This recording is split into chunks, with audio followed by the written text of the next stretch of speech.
Habang hinihintay na makauwi sa Pilipinas, pinagbigyan ng Indonesia ang uling compassionate visit ng mga kaanak ng Pinay drug convict na si Mary Jane Veloso. Nasa frontline balitang yan si Rainiel Pawid.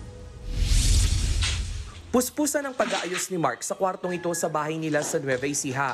Ito ang kwarto ng ina niyang si Mary Jane Veloso na 14 na taon nang hindi nakakauwi ng Pilipinas. 6 na taon lang si Mark noong 2010 nang maharang ang ina sa Yogyakarta Airport dahil sa drogang nakasilid sa kanyang maleta. Bagamat nailigtas si Veloso sa death row, hindi pa siya tuluyang makakalaya hanggat hindi nabibigyan ng executive clemency ni Pangulong Bongbong Marcos. Pero para kay Mark, ramdam niyang ipagkakaloob ito ng Pangulo. Gusto po ni Mama na kahit paano po maayos po yung kwarto po. Kahit paano po komportable po siya pag uwi po niya. Kaya po pinagtutulungan po namin na ayusin po. Nitong nakaraang linggo, parehong kinumpirma ng Department of Justice at ng Indonesian government na makakauwi na si Veloso sa Pilipinas bago magpasko.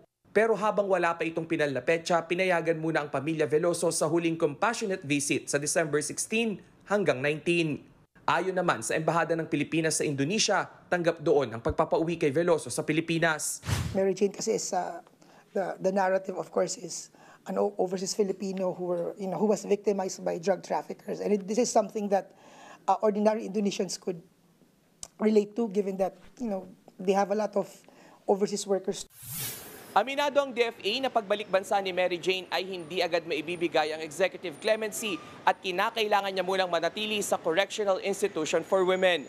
Pero ayon sa DFA, nakikipag-ugnayan na rin sila sa Department of Justice para sa pagsasaayos ng pagbisita ng pamilya Veloso sa Piitan para makasama sa Pasko si Mary Jane.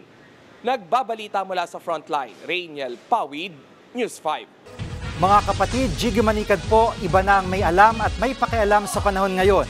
Para sa konkreto, kumpleto at komprehensibong balitaan sa Frontline, mag-follow at mag-subscribe sa social media pages ng News 5.